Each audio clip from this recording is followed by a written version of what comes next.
मिसाल टुडे से मैं आपका साथी, आपका मित्र कुणाल पंत।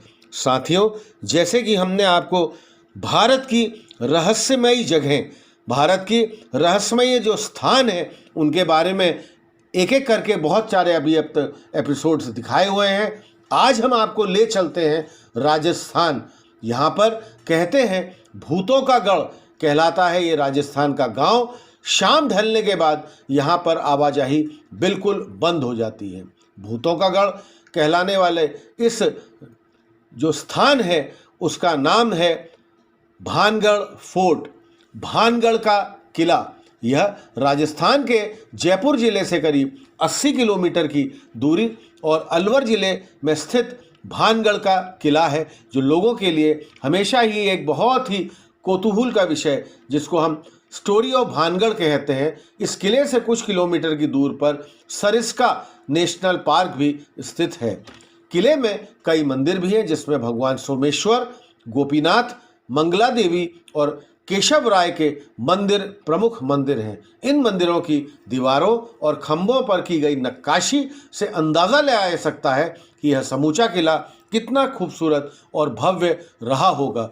भारतीय पुरातत्व विभाग, आर्कियोलॉजिकल सोसाइटी ऑफ इंडिया द्वारा खुदाई में इस बात के लिए पर्याप्त सबूत मिले कि यह शहर एक प्राचीन ऐतिहासिक स्थल है। फिलहाल इस किले की देखरेख भारत सरकार द्वारा की जाती है। पुरातत्व विभाग, archaeological society of India ASI ने यहाँ आने जाने वाले पर्यटकों को सख्त हिदायत दे रखी है कि सूर्यास्त के बाद इस इलाके में कोई भी व्यक्ति कभी ना रुके। बहुत ही एक रोचक यहाँ की कहानी है इस किले की। भानगढ़ किले की जो कहानी बहुत ही रहस्यमयी और बहुत ही रोचक है। 1573 में आमेर के राजा भगवंत दास ने भानगढ़ किले का निर्माण करवाया था। किला बसावट के 300 सालों तक बाद आबाद रहा। 16वीं शताब्दी में राजा सवाई मान सिंह के छोटे भाई राजा माधो सिंह ने भानगढ़ किले को अपना निवास बना लिया था। एक शाप जिसने इस पूरे किले की कहानी ही पलट डाली, वो ये कहते हैं कि भानगढ़ की राजकुमारी रत्नावती बहुत ही खूबसूरत थी। उस समय राजकुमारी की खूबसूरती की चर्चा पूरे राज्य में थी। कई राज्यों से रत्नावती के लिए विवाह के प्रस्ताव आए रहे थे।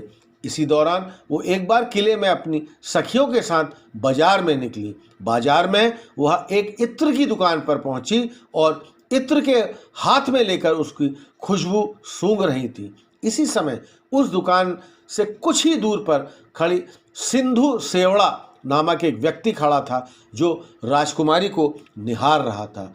सिंघिया उस राज्य का रहने वाला था और वह काले जादू का महारथी था। कथित रूप से राजकुमारी के रूप को देखकर तांत्रिक मोहित हो गया और राजकुमारी से प्रेम करने लग गया था और राजकुमारी को हासिल करने के बारे में सोचने लगा। लेकिन रत्नावती ने कभी उसे पलट कर नहीं दिखा।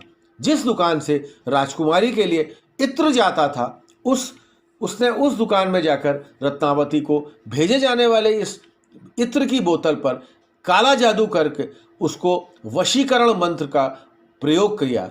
पर राजकुमारी को इस बात की सच्चाई पता लग गई तो उसने इत्र की शीशी पास ही एक पत्थर में फेंक दी, जिससे शीशी टूट गई और इत्र बिखर गया।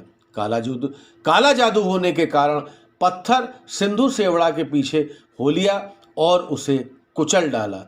सिंधु सेवड़ा तो मर गया, लेकिन मरने से पहले उस तांत्रिक ने श्राप दिया कि इस किले में रहने वाले सभी लोग जल्दी ही मर जाएंगे और दोबारा जन्म नहीं ले पाएंगे। उनकी आत्मा इस किले में भटकती रहेंगी। आज 21वीं सदी में भी लोग में इस बात का भय है कि भानगढ़ में भूतों का निवास होता है। यहाँ पर इसी मारे सूर्यास्त के बाद पूरी तरह प्रवेश निषेध है। ASI, archaeological survey of India को खुदाई से सबूत मिले हैं कि यह शहर एक प्राचीन ऐतिहासिक स्थल रहा था। अब किला भारत सरकार की देखरेख में आता है। किले के चारों तरफ आर्कियोलॉजिकल सर्वे एएसआई की टीम मौजूद रहती है। एएसआई ने सूर्यास्त बाद यहाँ पर रुकने को प्रतिबंध भी लगा रखा है। तो साथियों, जैसे हमने आपको आज दिखाया, राजस्थान का एक ये बहुत प्रमुख ये गांव और ये भूतों का गढ़ कहने वाली ये जगह, जिसका नाम है भानगढ़ फोर्ट। आपको ये हमारा वीडियो कैसा लगा, आप हमको इसके बारे में ज़रूर बताइए। अपने कमेंट्स करिए, लाइक करिए और अधिक से अधिक हमारे इस चैनल मिसाल टुडे को आप सब्सक्राइब करिए। इसके आगे की कोई रोचक जानकारी के साथ मैं आपका साथी और आपका मित्र कुणाल पंत, मिसाल टुडे, लखनऊ से।